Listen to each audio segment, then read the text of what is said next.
Hello everyone and welcome back to a naval start on the Brightworks today as we get into a brand new map.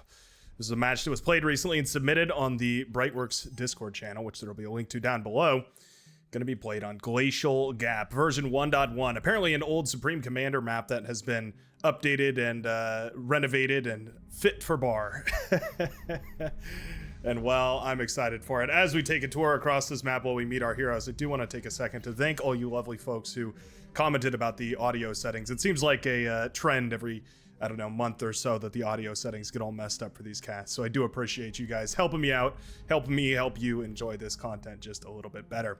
Spawning on the western side. Representing our red team is a Cortex Commander, spawning in the pool, already well below their head here in the water, jumping into the deep end. It's Vanaja. Vanaja going to be going into a vehicle, or sorry, a naval lab right here. I suppose it's a vehicle of some sort. It's a naval vehicle. A shipyard would be the correct word for that if we take a look here, I do believe. Yeah, a shipyard there. Gonna produce those T1 ships, and well, if you're new around here, then let me tell you, Navy is probably one of my favorite matchups of all time. It's where I tend to excel, or I tend to show my brightest, and apparently it's where our blue team leader, spawning all the way across the map in the directly parallel position here, Delaporte, or maybe just Deleport, going to be representing the blue team as an Armada commander. So this is nice. At the very least, we have one Armada commander in here. It's going to be one Armada and one Cortex going up against two Cortex. So we're going to see a lot of those frigates. We're going to see a lot of destroyers. And we're probably going to see quite a few dolphins. That's typically what Armada players go for in the water. A lot of dolphins early on. Indeed, it's what Deleport has queued up already. But then eventually you do want to transition into those Elsa and those destroyers as well. Just a little bit better of a composition later into the game. For a while, there was no point in doing anything but dolphins. You could just make 4 million dolphins and overwhelm your enemy with sheer volume of forces, but now the dolphin's been tweaked and tuned a little bit better, and now it definitely fits into its role as more of a intermediary between getting all the way up to the assault frigate destroyer composition and coming into that gunboat skater kind of area. I mean, for 175 metal versus 150, I would definitely take a composition of dolphins. They can shoot up in the air too, so very finicky anti-air, I suppose, of some sort. Now, I hope you got your snacks today, because this is going to be quite a long one. Go grab your drink, go grab your chips, go grab whatever you may need. Some popcorn. I love to crunch on some popcorn, especially while I'm spectating. Not so much when I'm speaking into the can, but yeah, when I'm spectating on my own, sometimes a little bit of popcorn goes a long way. Those greasy fingers help me slide the APM bar even higher, huh? I'm gonna cut that analogy, or cut that, I don't know, cut that off before it goes anywhere.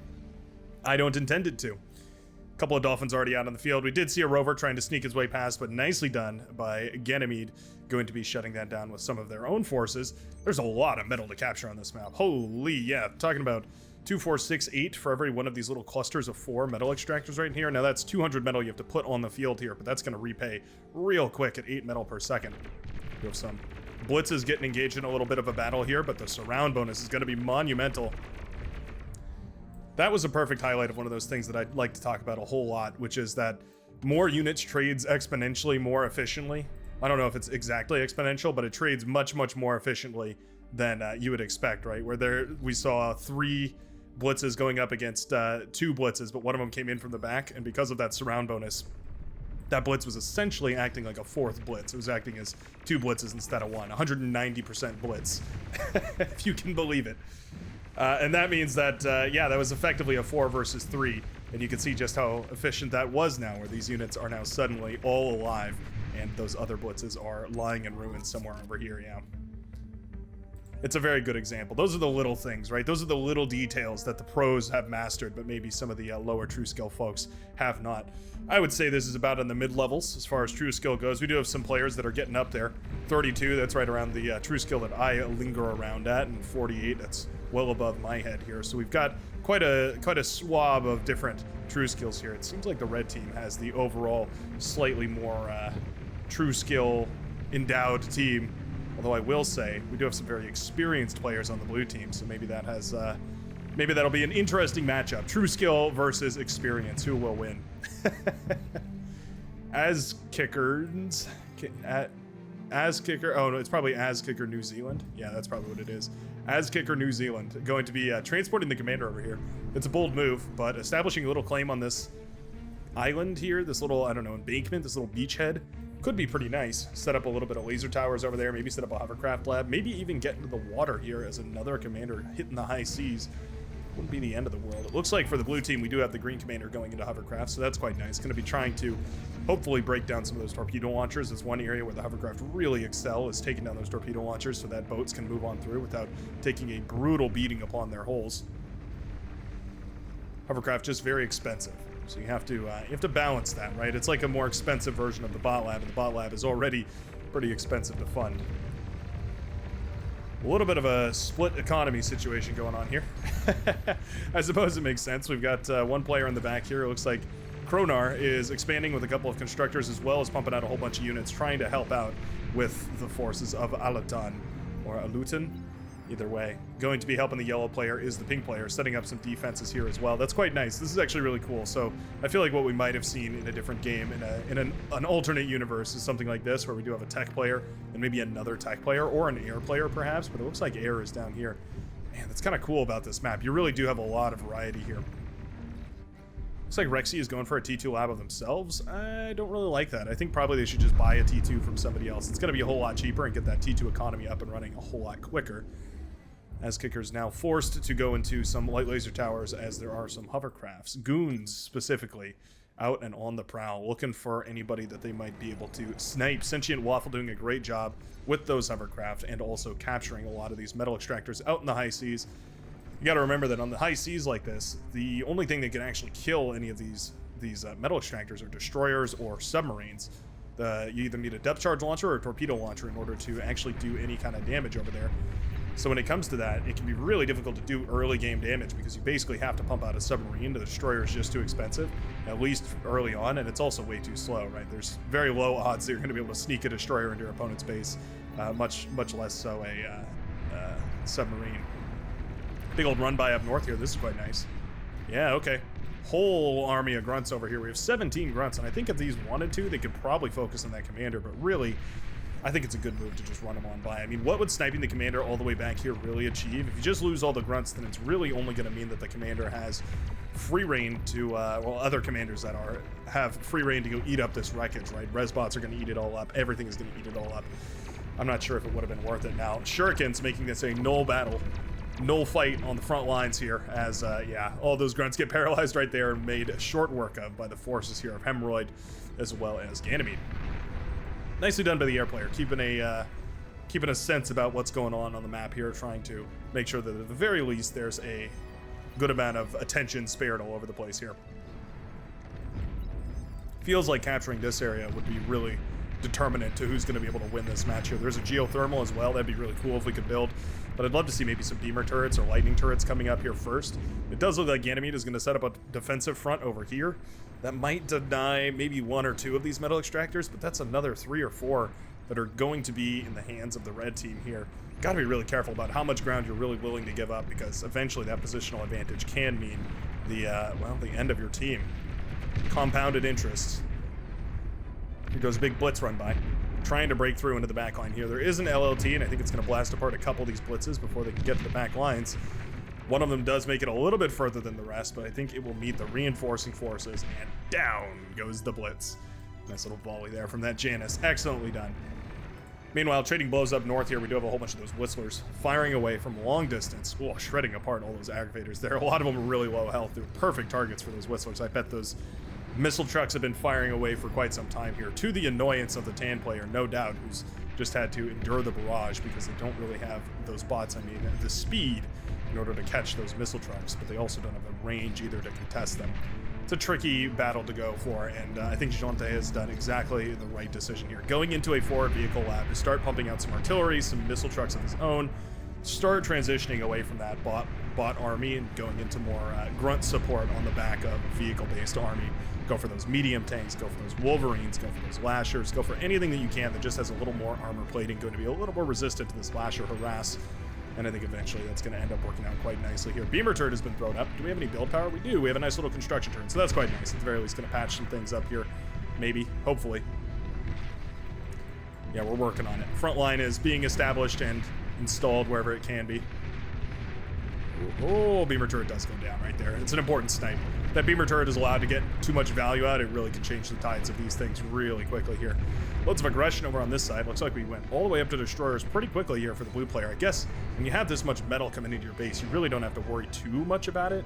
And we do have some downed metal extractors over here. Got to get those up and running ASAP. A little bit weird on the naval battle here because there's not really any purpose to fighting on this front right here.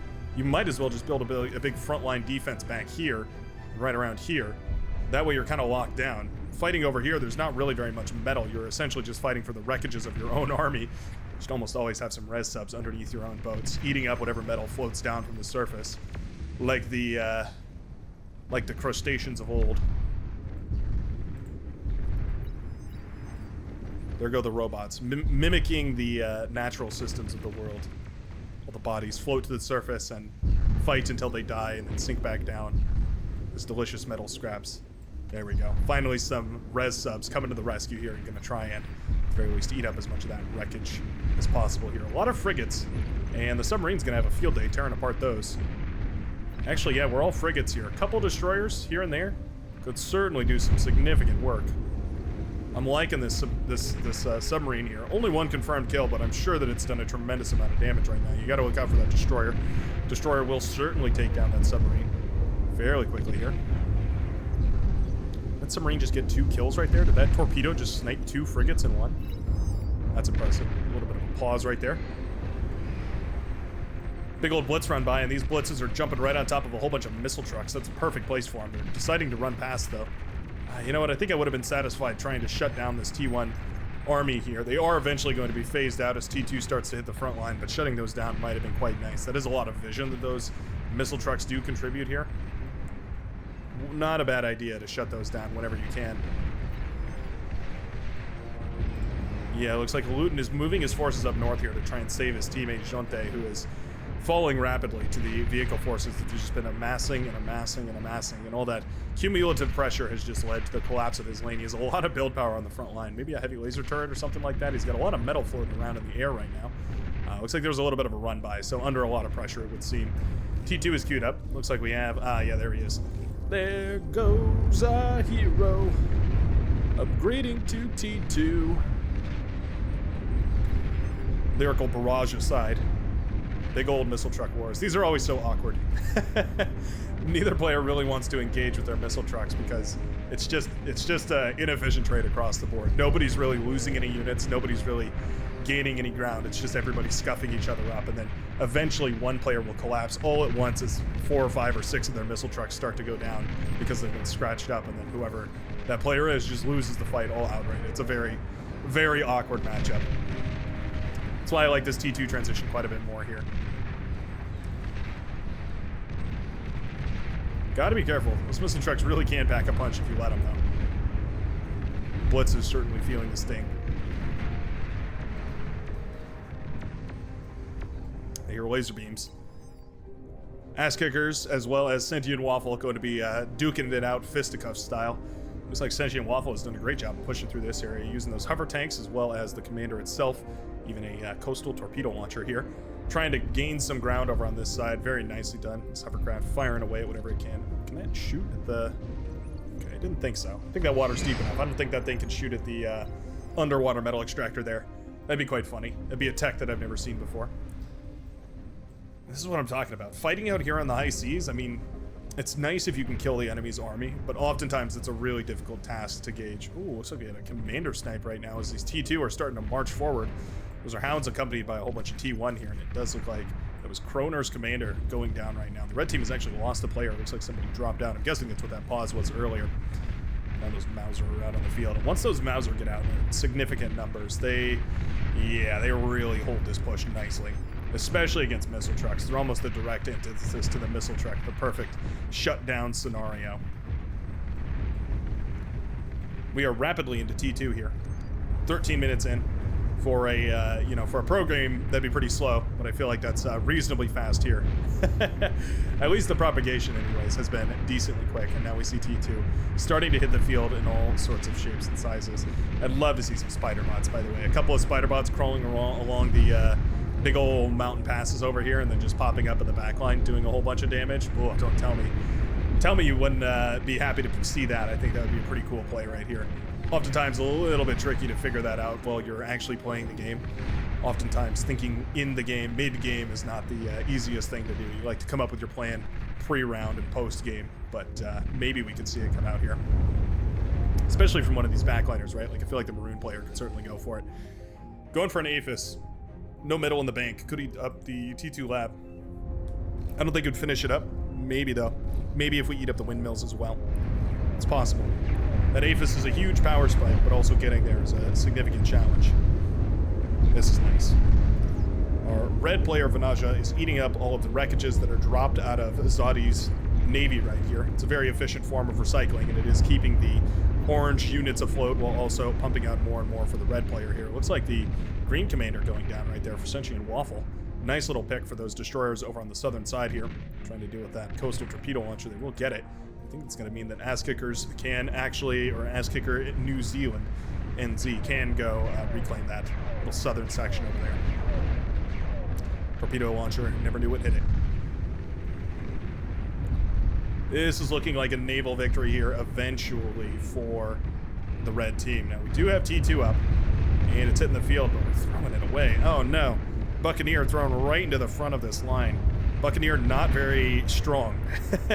It's great for its range and for its damage over time. Eventually, it does a whole lot of damage because it can outrange a lot of those T1 boats. That was a huge metal expenditure to drop right on the ocean floor right here. I'm not sure why we backed the res sub off. We certainly could have eaten up that wreckage there, but still, yeah, that's a little bit of a waste, I feel like. Mouse are retreating right now, so not firing. I think eventually these are going to end up firing on these T2 hounds and shutting them down quite nicely here. A whole bunch of shell shockers get caught, but the hounds are more than happy to clean all the rest of that up. Hounds probably should be switching to their Gauss mode here instead of their plasma mode. Makes them a little more accurate against those faster firing units. Whoa, big old connections up north here as well. Loads of Janus firing their missile directly into a big clump of grunts, and that's almost exactly what those Janus are meant for. Well, Janus is kind of a multi-dimensional tool, right? They can be used in a whole host of different ways, so maybe unfair to say that that's their use case. It's certainly one of them, but yeah, talk about a unit that can fill many shoes, wear many hats. Submarines coming under fire from multiple destroyers now, and I think there's going to be more than enough to shut these submarines down. There they go. Popping like little kelp bulbs deep under the sea. A mass of Buccaneers could certainly do some damage to these destroyers, but we need to make sure that we include, at the very least, some form of anti-air here, so they're not bewhittled down by a whole bunch of shuriken jumping on top of them, and making sure that we also have some sort of long-range vision. A couple of missile ships wouldn't be the end of the world, or just parking a flagship up here. Not a flagship, an anti-nuke ship. Do we have the T2 enabled, the experimental? We do not. Okay, so we're still on base. We're using base naval right here. Boring. No, I mean, I get it. The expanded T2 naval is not official yet, so maybe not, you know, like the most fair thing. It's not confirmed to be balanced yet, but also I feel like it's pretty balanced. I feel like it's all pretty well designed by both the developers and the moderators to make sure that it works pretty well. I don't know. Let me know your thoughts about that down below. You play too many games with those new T2 ships? Are you tired of the regular T2 ships? I certainly like them. I like that it splits up the dynamic between the anti-nukes and the, well, basically gets rid of the aircraft carrier thing and just splits it into a generator/anti-nuke ship. I really like it. I think it's a fun way to get an early T2 economy up and running. Go for a bunch of generator ships. Probably not the most efficient thing, but pretty fun regardless. And you know you're never going to hit by anti-nuke if you do that, or by a nuke rather if you do that. Commander dancing around up on the front line here. Not sure exactly what it was doing. Just, I guess, trying to be bold and brave. And now it's dead. Lying in ruin over here. Quite unfortunate. In the back line, it does look like we are sort of stabilizing. I don't see anybody going for absolutely insane economy here. As I say that, right, as we see a advanced fusion reactor starting up here. What's the metal situation? Oh, the metal situation is downright overflow-ular for our yellow player, Alutin here. Going to be going for some build power as well, and I think that's probably the right decision. start up a whole bunch of build power, and then eventually that APHIS will come back and online. But yeah, leaking a whole lot of metal right now. Are we just reclaiming from the front? I'm guessing. Although no, I guess it's just his metal extractors. Yeah, 32 metal coming in for every 4 of these metal extractors, or I guess you could say 8 per metal extractor. Maybe a little bit of a more intuitive number there. Either way, though, that is a tremendous amount of metal that is going back to the yellow player's economy. Certainly T3 levels of economy. I mean, you could see Marauder production off of as little as about 2,000 energy and 75 metal. That'll get you Marauders relatively quickly here. Yeah, it certainly feels like the yellow player could probably make a transition to T3 once that APHIS is completed. Gonna have more than enough energy and then also be able to afford it as far as that metal income goes. Big old fighter pull over here is going to allow for these bombers to move on in. Torpedo bombers launching their barrage of torpedo-ints towards the units down here. I have a bit of a gripe with the torpedo bomber in that they're terribly, well, uncomfortable to control. They feel very, very difficult to control in the best of cases, and downright impossible to control in the worst of cases. My other gripe with them, of course, is that they drop their torpedoes on land sometimes, which feels really unintuitive. Or, I mean, at the very least, it feels like something that the torpedo bombers should be a little bit better at negotiating, right? They should be able to figure out how to not do that. But man, these torpedo bombers are putting in work right now. Yeah, this is great. Absolutely great. This entire Navy right now for the red team being completely crumbled by the air superiority right now. We need some anti-air ships out there immediately. We do have one coming up here, the Aerostorm. I doubt after this the red team will have such a lacking anti-air capability. This is going to leave a deep emotional scar. Significant emotional damage, as some might say. Nicely done here. Excellent airplay here by Tom. Yeah. Tom 1286 doing a great job of controlling these bombers, and more so just pulling them at just the right time and making sure that they're available when they're most needed. Anti-air is now out here, so that should be prioritized indeed. And there we go. The bomber's going to target down the anti-air ship first. Very nicely done. A whole bunch of light anti-air. It's going to be a lot harder for these bombers to target down, so that's cool. It's going to shut down the bombers a whole lot slower, but that doesn't really matter because they're just hanging out above the heads here. Now, the only way that we profit from this as the blue team is with these res subs, so that's great that we see those back there. It's just about to check. It's like my routine, right? Watch the fight, check for res. Watch the fight, check for res bots. If they're not there, you've basically lost the fight, right? Because the enemy can just reclaim all the metal that they lost, and you've really only done about 30% of the damage that you think you did. In other words, only about 30% of the metal has been lost in those units dying. It's a weird way of thinking about it, maybe a slightly unintuitive way of thinking about it, but it is the way that BAR works. It's one of the things that makes BAR so unique is the scavenging mechanics. One of those things that I found super interesting when I came over to BAR for the very first time. I remember seeing the wreckages of the units on the field and thinking, oh, that's cool. It leaves a little, you know, a little pile so you know where units died, right? Little did I know that you could actually interact with those piles and make them into something significant. What an awesome trait. Mauser establishing a nice little front line here, but the Jaguar tank's going to clean up all the aggression that was happening over on this side. That is quite nice. We do have a rebuilding little group of units. Oh, Pulsar wasting its beam on the tick. That hurts. Yeah, that hurts. Oh, Hound's committing a little bit of friendly fire as well. So these missile ships have been forced out, and it inadvertently supplies this entire Navy with a tremendous vision range. Those missile ships have super high line of sight, and it means that they can allow for things like the Despot over here, or even just some of these Buccaneers. Do we have any? Don't see any. It allows for those big heavy hitters to reach out and punch a little bit further away. It can certainly change the tide of certain battles. Lets your Navy get the first volley off, and oftentimes that can determine who wins the downward spiral. That is collisions, head-to-head collisions, beyond all reason. This is nice. The Navy's a little split up right now. Well, I think we should engage this. I think if we engage this, take out this part of the Navy, retreat backwards a little bit, group up forces, and then collect down and push through the southern side. I think you have two winning battles there as opposed to one all-out battle that I don't think the red team would win, at least for the time being. It's nice that we're capturing these little metal extractors down here. Well, a commander detonation underneath all that could also really turn that tide, for sure. How is Tom doing in the airfield? Tom has gone up to T2 air, not producing anything at the moment. Oh, going for some economy. Okay. Yeah, stepping up the economy here to try and go into a little bit more T2. Ah, the spider bots. I'm glad I caught these. I saw a little blip on the minimap there. I was like, wait a second. Tan isn't on the blue team. Indeed, he is not. The Terminators, the Termites. I guess they're kind of like Terminators. Come with me if you want to burn. Terminators blasting through a lot of these tanks. Actually doing decent damage against these bulls, but definitely not enough. This was well scouted here by the the air player here for the blue team. So at the very least, these units were in position and ready to intercept all of these termites that were lying in wait over here on the mountains. Nicely done by Aeon Spy. Nicely done as well by our hero over here, Illuminator. There it is. Luminator or Potato Bar, whichever you prefer. Gonna shut down those termites quite nicely here. It's gonna mean that we're gonna need to see a whole lot more air forces here, which is something that I feel like we haven't really seen all too much out of ass kickers. Oh, okay. This probably explains it. Yeah, going into a T2 lab here, going to put a significant drain on the economy over time. Those T2 boats much more expensive than the T2 planes in general, barring the Dragon. And it looks like everyone is just super excited to hang out on the front lines. Super stoked to be here. Would have a little bit of action down south here as a Buccaneer gets engaged against a couple of other Buccaneers. Forces colliding. They're so close in color, but yet they just can't decide to be friends here.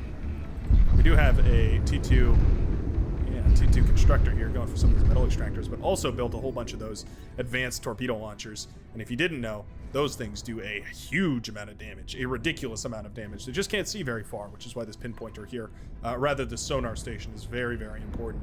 It allows you to see, you can see that blue radius right there, that is this pinpointer. It is tremendous, and it really allows those long-range torpedo launchers to actually fire at a significant range. Their line of sight is quite low. Understandably hesitant in this northern section. We're going up against pulsars, we're going up against Mausers. It's not a fun composition to push into, but I think if we ever had the tools, I think this is it. We have a whole row of sharpshooters here, a lot of radar bots, a lot of jammer bots. I think the one thing that I would throw in here is just a single spy bot, 1 or 2 spy bots. Paralyze this one, you're free to go. Maybe 3 spy bots, right? So you don't lose your vision, or just paralyze one of these groups. I mean, you could easily get away with just paralyzing the Mauser so your snipers can move in. You do have to worry about the tick spam, so maybe a welder or 2 as well. But I think all is good on this front line because we at the very least have the Mammoth blasting away as far as we can. Fiends protecting the Sheldon, and Sheldon contributing that overwhelming firepower from a safe distance. Ah, Juno's coming down. Nicely done there. Gonna put those Junos down right in front of the path of those ticks, and that's gonna mean the sharpshooters can march along forward. Very nicely done. Yeah, those Juno missiles very disruptive to the tick line here. It looks like there's a small path where the ticks can squeak on through. Oh, there we go. That Juno will shut them down for sure. Yeah, that's quite nicely done here. How are those Mauser able to see out that far? Oh, they're not. They're just dumbfiring. Oh, that's lovely. Okay, so the Mauser are just dumbfiring into this area here. It's right where the snipers want to push into, but they're not going to because they thought those Mausers could see them. Oh, that's quite funny. Nicely done right there. I don't know if Hemorrhoid even is aware. He is the silver chevron player, so maybe he has that experience, has that know-how, right? That's quite nice. Completely shutting down that sniper push, or maybe I should say dissuading that sniper push just by firing into the correct location at the correct time right there. That's really sweet. Naval battle looks like it's slowly turning back into the tides here of the red team. We have 3 of these despots out now. Very, very heavy battleships capable of dishing out an immense amount of damage. These really should start trading on the front lines here. They can easily squash these destroyers. These T1 destroyers don't stand a chance. Their heavy laser tower and twin compressed matter cannons, very, very good for dealing with any of this stuff. We'll watch as these get blasted away in no time. Down they go. Each one firing 3 volleys of high-intensity plasma projectile madness directly into the face of the blue player here. Maybe we could do with a naval pinpointer or so. Even the splash damage being enough, though. Down goes that battleship. Funny little pitbull lying down here. Weird, but good. It'll certainly engage if anything pushes through here and soften up any T3 targets. Mauser Or not Mauser, Marauder, anything like that. At this point, those Juno also taking out the radar jammers here, which is really nice. Mauser are pushed far forward, and a lot of them have died here to the overwhelming firepower coming out of those Sheldons. The sharpshooter's acting like a casual buffer to make sure that any units that push a little further forward, any healthier units like maybe some of those bulls or maybe even any mammoths or other units like that could be especially tanky, welders here, all that gets shut down pretty quickly. Sharpshooters have to have line of sight though, so they're kind of struggling mixed in with the Sheldon composition here. Eventually it feels like they're doing the job, but they're definitely kind of bumping elbows. A lot of pawns moving forward all of a sudden. I don't know how effective that's going to be. The Sheldon definitely getting dangerously close here. Pawn wave has collapsed. The Fiend's doing a great job of burning away a whole lot of it. You know what? Those pawns did manage to get on top of a whole bunch of the Sheldon. Not killing the bull, but certainly damaging it a little bit here. Oh, Hero Tick squeaking through as well, getting an excellent scout of everything over here. Nicely done. Yeah, that Juno spam has to be on point. Looks like navies have collided over here. Focusing down the ships here, very nicely done. Basically what it's going to come down to is which one can manage to focus the other one's ships down. Now we're down 2 boats for the red players and up now by 2 for the, or up by 1 rather, for the blue team. Very, very nicely done. Yeah, that was a great engagement here. If these res subs can eat up a whole lot of this wreckage and repair some of these boats here as well, this is going to be an absolute crushing victory right now for the blue team. Going back and forth, I absolutely love it. We have a whole bunch of boats over here as well. I'm not sure why these aren't pushing forward. There's 1 torpedo launcher firing away at long range, just slowly chipping away at these boats. It's quite painful. I'd try and deal with that if I was the hot pink player down here. There we go. Finally moving in and going to start colliding with a lot of these boats. Seeing the Buccaneer, yeah, realizes a lot of his ships are all scuffed up, partially, maybe even mostly due to that long-range torpedo launcher that was just getting free fire for so long right there. Absolutely brutal. That being said, majority of the Navy right now for the Lavender player does go down. A couple of these Devastators, floating multi-weapon platforms. It's got like a long-range plasma cannon, it's got a heavy laser tower, and it's got a light laser tower. All crammed into one. It's a cool little platform, very Cortex. Tom says, let's bomb top. Production. Not a bad idea. Do we have any bombers, though? I don't see any. Right now, looks like mostly fighter production. Not actually spending all the metal income right now. Could see a couple more build turrets being built around that lab here. There was an interesting comment that I saw somebody make about how T2, or well, just any lab in general, any air lab in general, doesn't really become super efficient. The build power, that is, doesn't become super efficient until you have 3 labs. Then it's about 80%, 60 to 80% efficient, which is a really interesting statistic, but it was pretty cool to see just how much that flicking back and forth between different labs can really affect where those how those build turrets react and how effective they are. Thought that was quite interesting. Devastator platform doing its job, firing away at whatever it can. Trying to, anyways. Don't think it'll be long for this world, but at the very least, it managed to get a chevron before it went. So not bad. You do see a Dreadnought now going up against a Despot. Those are the sort of mirrors of each other. The Despot, 200 metal more than the Dreadnought right there. But with 2 Despots working in tandem, there was no question who was going to win that battle eventually. This is quite nice. Looks like Sentient Waffle has decided to transition to air. Going to go for a couple of those dragons. Okay. A little bit risky. Those dragons are very, very expensive. But if you can make them work, it can also be an extreme pain. Especially if all you have is static anti-air defense. You're really, really struggling against that. And my biggest question is why we aren't on T3 yet. Yeah, Alaton has absolutely got T3 production capabilities here. We're looking at, oh, there we are. Okay, yeah, we do. Brightworks is blind confirmed. There we are. Sitting there staring me directly in the face. We do have Marauder coming up here. T3 Marauder. And I think there's a lot of potential for Marauder to do some serious work. We have a whole bunch of Vanguard posting up on the beach line as well over here. Very nicely done. Those are a very nice passive source of damage, reaching out in the ocean and laying on some thick firepower on whatever they can. 3% off of a flagship, that's not bad. Not bad whatsoever. Speaking of flagships, there is 2 of them out here for the red team, 0 of them out here for the blue team.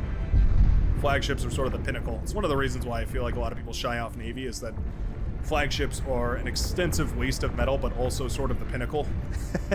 There's not really much use of building anything but flagships once you get to that level of production. Flagships and anti are kind of the dream team. But in the meantime, usually most naval fights don't go that distance. You end up in much more complex T2 battles. Dreadnoughts, battleships, paladins, support ships. Ambassador over here. It'd be lovely is just seeing this Ambassador squeak on up into these hills. Just see it move over here and then start shelling away with rockets onto a lot of this. I feel like that would be pretty cool. We do have a couple of long-range plasma cannons also firing into this composition. Very nice. Popping a couple of those units here and there. Oh, yeah, that's actually huge. These guys have been tremendously effective. How many kills between these two? 17 kills, but I feel like they're all very valuable kills, right? A lot of this is T2 units that are otherwise very tricky to get your units underneath here. That's pretty cool to see.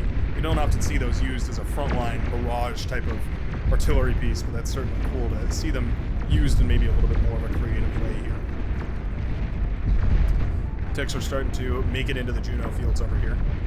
So when your own Juno fields start to kind of turn against you, big old chain reaction on those pulsars over here, by the way.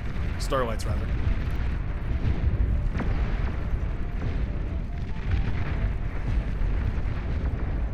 Well, Mausers squeaking through, but not really finding too much purchase over here. Mostly going to be shut down by Alpha T3.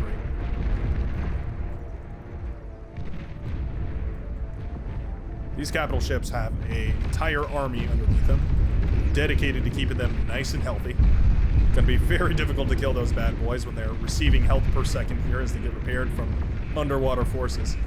Now, capital ships, rather, don't have any sort of way to deal with underwater units, so submarines are certainly going to be viable here. Indeed, a couple of long-range battle submarines would melt apart this composition rather quickly here, just because of the fact that, well, most of these units can't shoot underwater, right? The only one I see is the Buccaneer here. There's also some static defense, but for the most part, these units are very susceptible to torpedo fire. Jaguars are out. They're pretty much the perfect unit to shut down this T1 spam, so I do like that quite a lot. The more you have, the more chain lightning they can produce. Kind of seems obvious at first, but it does work wonders, especially against big T1 spams like this. LOTs also work pretty good too, though. So a little bit, one's a more expensive solution, but I suppose either one works here. A big old bubble shield was built on the front line right here to protect all of these forces that are just kind of standing idly by. What's that? Something just friendly fired right there. Or, there's a Vanguard in the hills. Oh, I think it was some friendly fire from Panok's Vanguard that was firing from down on the hills, and one of those T1 units accidentally chipping away at its own forces. Vanguard can definitely get some purchase on these hills, though. I mean, you can imagine a whole row of them firing from up on high would be pretty difficult to deal with.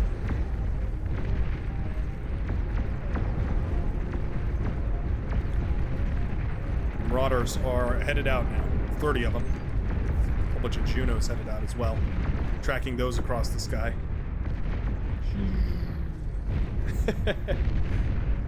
Where will they go? Looks like they're gonna paint the seas in Juno. Try and pave a path. Shut down any naval vessels that have any radar on them. As well as radar jammers.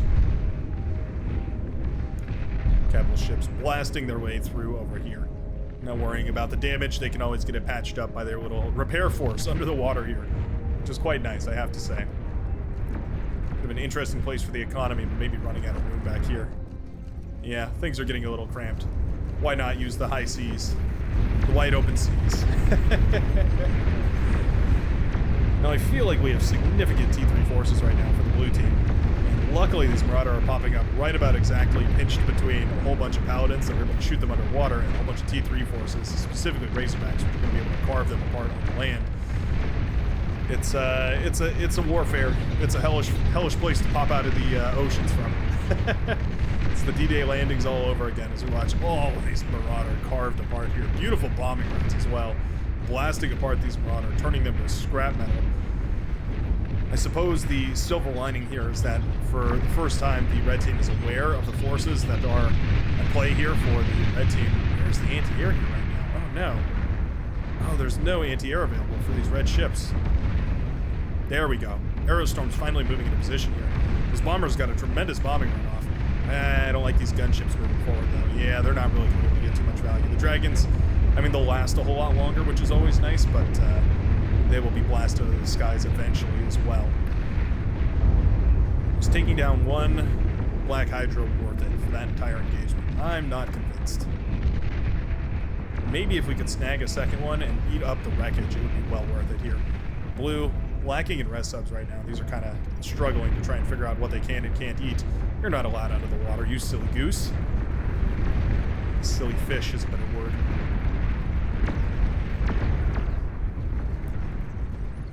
Switching to Thors.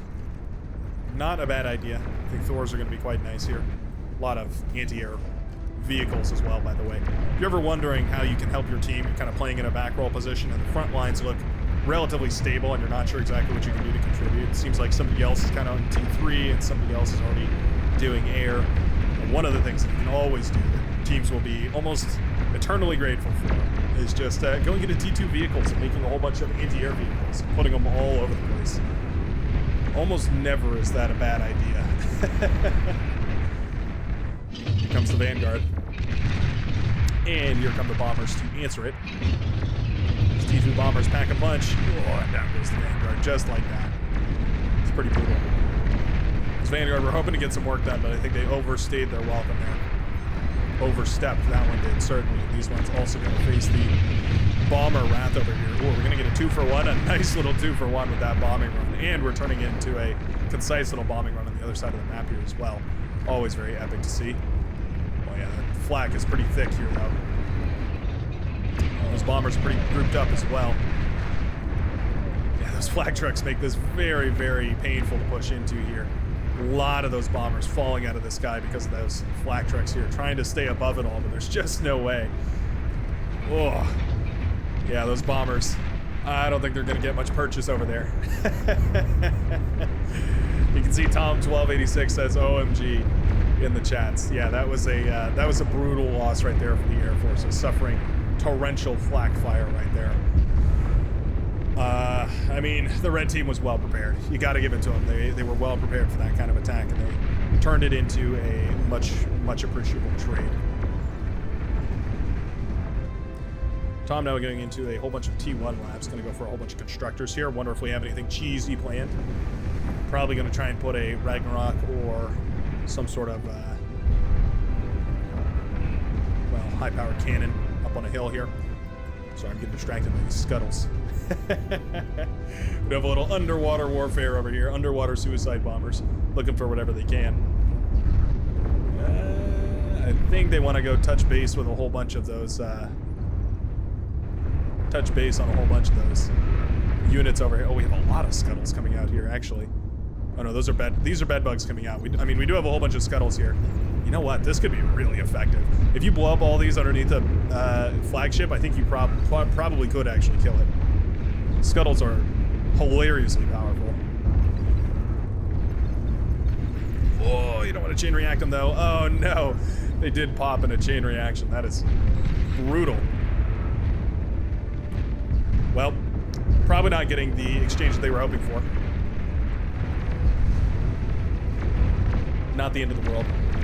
It was a little bit of a Hail Mary there. Thor's now out for a yellow player as well here. Going to be contributing a significant amount of firepower on that front line, melting apart any of that T1 and T2. We have some bulwarks built up here as well, 3 of them, in fact, capable of shutting down light T3 assault and certainly T2 and T1.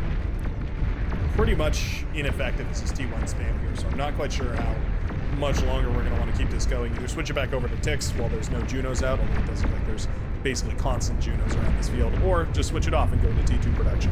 Get a couple of spy bots on the field rather than any of those, T1 spams, right?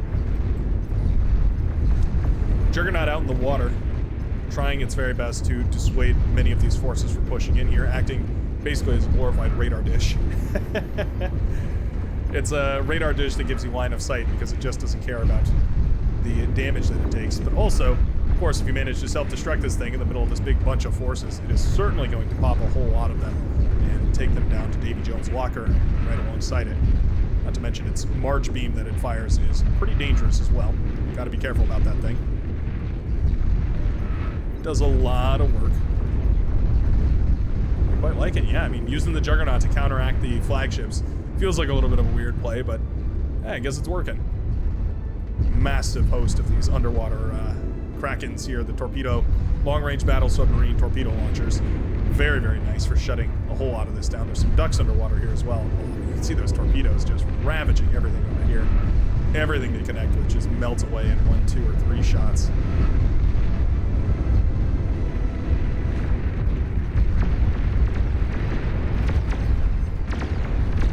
Thor being blasted apart by, well, Thor's just as powerful, as well as a whole bunch of these pulsars. One of the best combinations in the game, going for a whole bunch of pulsars right behind a whole bunch of Thors. Thor's obviously able to deal with the chaff, and the pulsar's great for bursting down any T3 that the opponent may have. T3, like for instance, a whole bunch of Razorbacks that are just parked on the other side of the map here. Not really getting much value right now. Not that there's a tremendous power for it.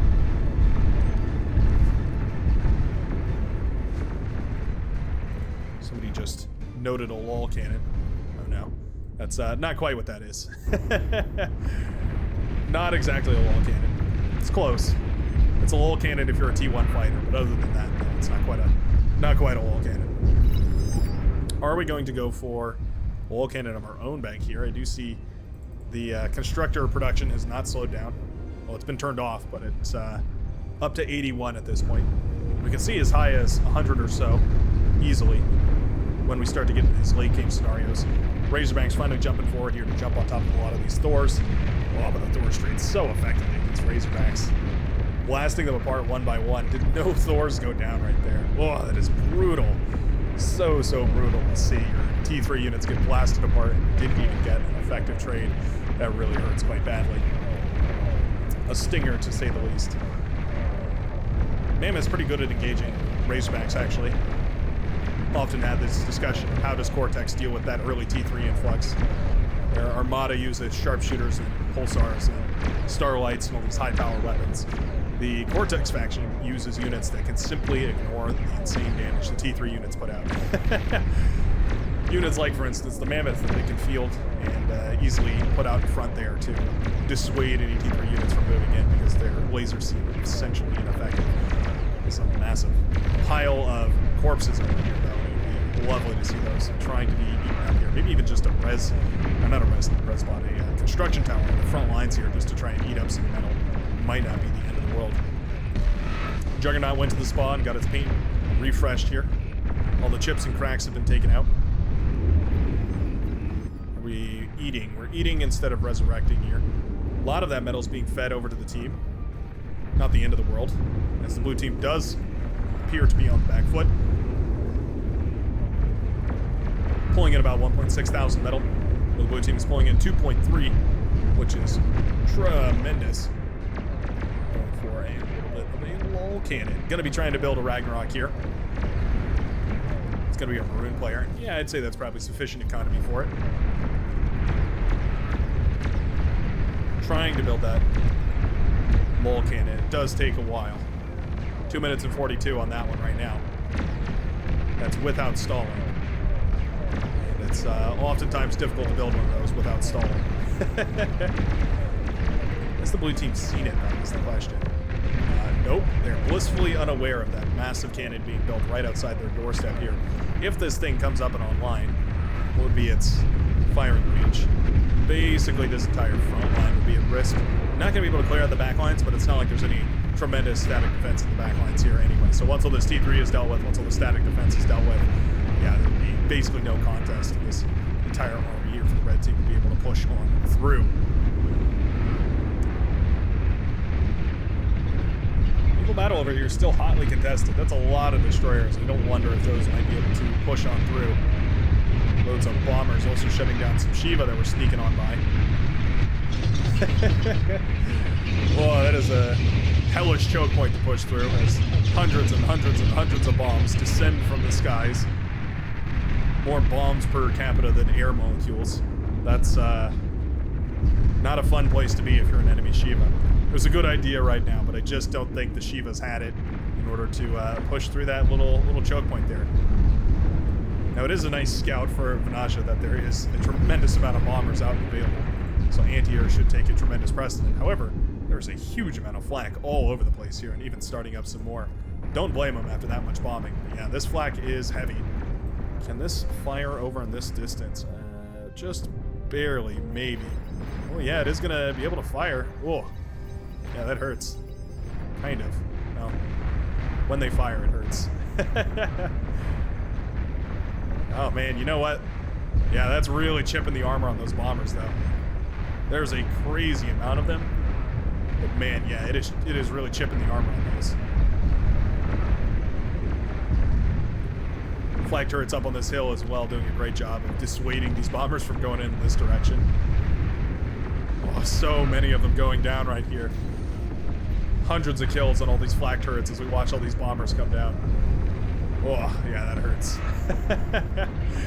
That really hurts. Finally, the bombers can connect with something. It's a little bit of build power, but man, that was hundreds and hundreds of thousands of, well, maybe not hundreds of thousands, just certainly thousands and thousands of metal of bombers going down right there. All to mostly static defense. That really burns. I think it's probably about time that Tom switches out of air. Air seems not to be having much of an effect right now. It's about the time that you start thinking about other ways to contribute here. A lull cannon up on this hill perhaps wouldn't be a bad idea. Try and push back all these forces in red. Lull cannon has got to be up by now. Indeed it is.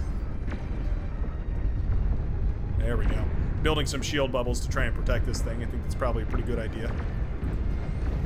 Have we fired it yet? Nope, there we go. About to start firing this thing. This is the first time that the green team is seeing the sting of the Ragnarok on their side of the map here. Sting it does indeed. Basically all the static defense immediately crumbles. Shields might delay your demise, but it's only that. A delayed crush. Catapults firing away and secretly here as well. It's always a beautiful thing to see. I think I might get a snippet of this. That's just a beautiful scene right there. Hundreds and hundreds of T3 all over the place. I love it. Oh yeah, that Ragnarok. Really starting to burn. How much vision does the red team have over here? Not much. Yeah, not much right now. Once some of these units start moving far enough forward, I think that Ragnarok's going to be a little bit better. It's going to be able to fire into the distance here. For the time being, though, plasma shields struggling to keep up with it. I don't think 4 is going to be nearly enough. You're starting to breach the shield, sir.